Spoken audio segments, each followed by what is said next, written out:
Hi hello ನಮಸ್ಕಾರ ಎಲ್ಲರಿಗೂ. Welcome back my YouTube channel.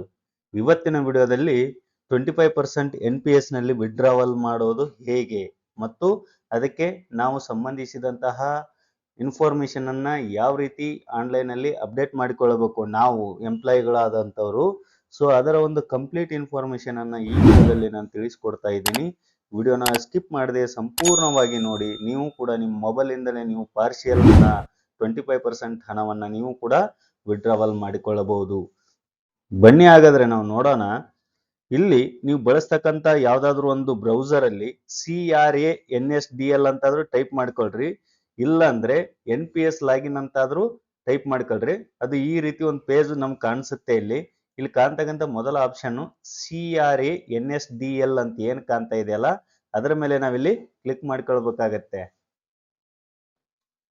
So ಮಾಡ್ಕೊಂಡ ನಂತರ ಅದು NPS ಅಥವಾ NSDL ಗೆ ಸಂಬಂಧಿಸಿದಂತ ಈ ತರ ಒಂದು ಪೇಜ್ ನಮ್ಗೆ ಕಾಣಿಸುತ್ತೆ. ನಾವಿಲ್ಲಿ ಸಬ್ಸ್ಕ್ರೈಬರ್ಸ್ ಅಂತ ಏನ್ ಕಾಣ್ತಾ ಇದೆ, ನಾವು ಎಂಪ್ಲಾಯ್ ಲಾಗಿನ್ ಆಗಿರುತ್ತೆ ಇದು. ಸೊ ಇಲ್ಲಿ ಕೆಳಗೆ ನೋಡಲ್ ಆಫೀಸ್ ಅಂದ್ರೆ ನಮ್ಮ ಮೇಲಾಧಿಕಾರಿಗಳ ಒಂದು ಲಾಗಿನ್ ಆಗಿರುತ್ತೆ. ಸೊ ನಾವು ಈ ಒಂದು ಸಬ್ಸ್ಕ್ರೈಬರ್ ಒಂದು ಲಾಗಿನ್ ಅಲ್ಲಿ ಯೂಸರ್ ID ಅಂಡ್ ಪಾಸ್ವರ್ಡ್ ಅನ್ನ ಎಂಟರ್ ಮಾಡ್ಬೇಕಾಗತ್ತೆ. ಅಂದ್ರೆ ನೀವು ಈಗಾಗಲೇ ಪಾಸ್ವರ್ಡ್ ಕ್ರಿಯೇಟ್ ಮಾಡ್ಕೊಂಡಿದ್ರೆ ಮಾತ್ರ ಇಲ್ಲಿ ನೀವು ಲಾಗಿನ್ ಆಗ್ಲಿಕ್ಕೆ ಸಾಧ್ಯ ಆಗತ್ತೆ. ಸೊ ಇಲ್ಲಿ ಯೂಸರ್ ID ಏನಿರುತ್ತೆ ಅಂದ್ರೆ ನಿಮ್ಮ ಒಂದು ಪ್ರ್ಯಾನ್ ನಂಬರ್ ಇರುತ್ತೆ. ಅಂದ್ರೆ NPS ಗೆ ಸಂಬಂಧಿಸಿದಂತ ಕಟಾವಣೆ ಏನಾಗುತ್ತಲ್ಲ ಹಣ, ಅದಕ್ಕೆ ಸಂಬಂಧಿಸಿದಂತ ಒಂದು ಸ್ಮಾರ್ಟ್ ಕಾರ್ಡ್ ನಿಮ್ಗೆ ಬಂದಿರುತ್ತೆ.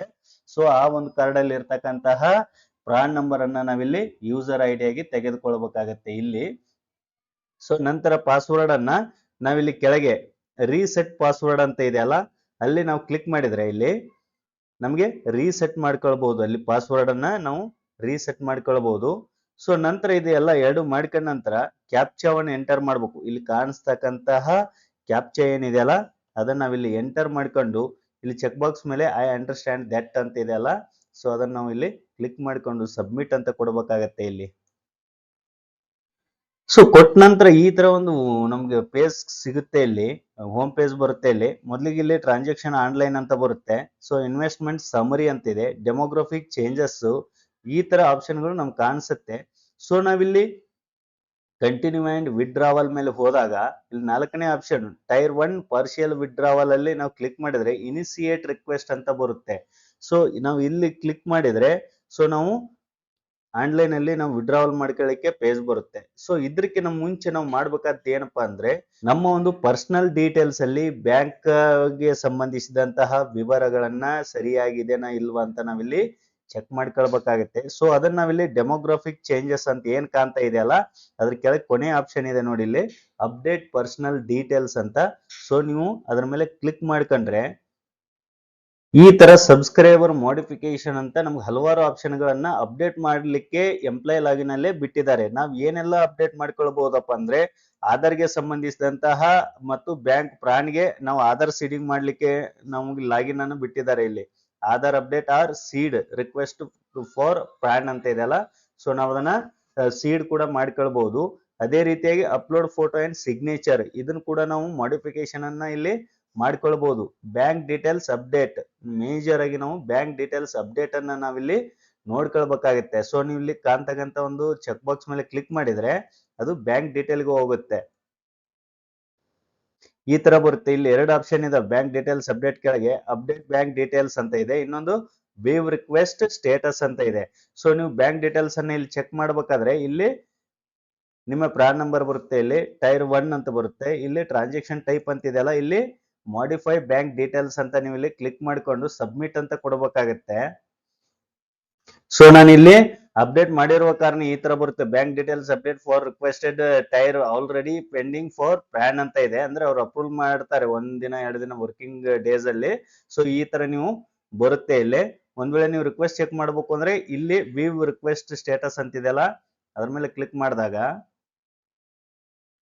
ಈ ತರ ನಿಮ್ಗೆ ಅಕ್ನಾಲಜ್ಮೆಂಟ್ ನಂಬರ್ ಬರುತ್ತೆ, ರಿಕ್ವೆಸ್ಟ್ ಡೇಟ್ ಬರುತ್ತೆ, ಟೈರ್ 1 ಅಂತ ಬರುತ್ತೆ, ಮಾಡಿಫಿಕೇಶನ್ ನೀವು ಮಾಡಿಫೈಡ್ ಏನ್ ಮಾಡಿದ್ರೆ ಅದು ಬರುತ್ತೆ, ಈ ಸೈನ್ ಡನ್ ಅಂತ ಬರುತ್ತೆ. ಈ ರೀತಿ ರಿಕ್ವೆಸ್ಟ್ ಅನ್ನ ತೋರಿಸುತ್ತೆ. ಸೊ ನೀವು ಈ ರೀತಿಯಾಗಿ ಒಂದೊಂದಾಗಿ ನಿಮ್ಗೆ ಬೇಕಾದಂತ ಅಡ್ರೆಸ್ ಡೀಟೇಲ್ಸ್, ಈ ಸೈನ್ ಡೌನ್ಲೋಡ್, ಏನ್ ಬೇಕಾದ್ರೂ ನೀವು ಇಲ್ಲಿ ಅಪ್ಲೋಡ್ ಮಾಡ್ಕೊಳ್ಳಿಕ್ಕೆ ಎಂಪ್ಲಾಯ್ ಲಾಗಿನ್ ಅಲ್ಲೇ ಬಿಟ್ಟಿದ್ದಾರೆ. ಸೊ ನೀವು ಇದನ್ನ ಮಾಡ್ಕೊಳ್ಬೇಕಾಗತ್ತೆ ಮತ್ತು ಚೆಕ್ ಕೂಡ ಮಾಡ್ಕೊಳ್ಬೇಕಾಗತ್ತೆ ಇಲ್ಲಿ. ನಂತರ ಇಷ್ಟಾದ್ಮೇಲೆ ಇಲ್ಲಿ ನೀವು ಟೈರ್ 1 ಪಾರ್ಷಿಯಲ್ ವಿಡ್ರಾವಲ್ ಅಂತ ಇದೆಯಲ್ಲ, ಇನಿಶಿಯೇಟ್ ರಿಕ್ವೆಸ್ಟ್ ಅಂತ ನೀವು ಇಲ್ಲಿ ಕ್ಲಿಕ್ ಮಾಡ್ಕೊಳ್ಬೇಕು. ಸೊ ಮಾಡ್ಕೊಂಡಾಗ ಇದಕ್ಕೆ ನಾವು ವಿಡ್ರಾವಲ್ ಸಂಬಂಧಿಸಿದಂತೆ ಕೆಲವೊಂದು ಇನ್ಫಾರ್ಮೇಶನ್ ಇಲ್ಲಿ ಬರುತ್ತೆ, ನೀವು ನೋಡ್ಕೊಂಡು ಇಲ್ಲಿ ಓಕೆ ಅಂತ ಕೊಡಿ. ಇಲ್ಲಿ ಕೊಟ್ಟಾದ ನಂತರ ಇನಿಶಿಯೇಟ್ ಕಂಡೀಷನಲ್ ವಿಡ್ರಾವಲ್ ಅಂತಿದೆ, ಪ್ರಾನ್ ನಂಬರ್ ಇದೆ, ಇಲ್ಲಿ ಕೆಳಗೆ ಸಬ್ಮಿಟ್ ಅಂತ ಕೊಡಿ. ಇಲ್ಲಿ ನಂತರ ಕೊಟ್ಟಾದ್ಮೇಲೆ ಇಲ್ಲಿ ಏನ್ ಬರುತ್ತೆ ಅಂದ್ರೆ request can be captured only during business hours ಅಂತ ಇದೆ. ಅಂದ್ರೆ ನಾವು ರಜೆ ಅವಧಿಗಳಲ್ಲಾಗ್ಲಿ ಅಥವಾ ವರ್ಕಿಂಗ್ ಅವರ್ಸ್ ಬಿಟ್ಟು ನಾವು ಇದನ್ನ ಅಪ್ಲೈ ಮಾಡಕ್ ಆಗೋದಿಲ್ಲ.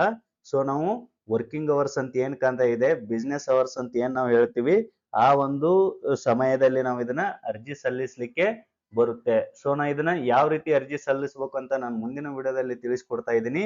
ಸೊ ಈ ಒಂದು ವಿಡಿಯೋ ನಿಮ್ಗೆಲ್ಲ ಇಷ್ಟ ಆಗಿದ್ರೆ ದಯವಿಟ್ಟು ಲೈಕ್ ಮಾಡಿ, ಶೇರ್ ಮಾಡಿ, ಹಾಗೆ ಸಬ್ಸ್ಕ್ರೈಬ್ ಮಾಡಿ ಅಂತ ಹೇಳ್ತಾ ಎಲ್ಲರಿಗೂ ವಂದನೆಗಳು.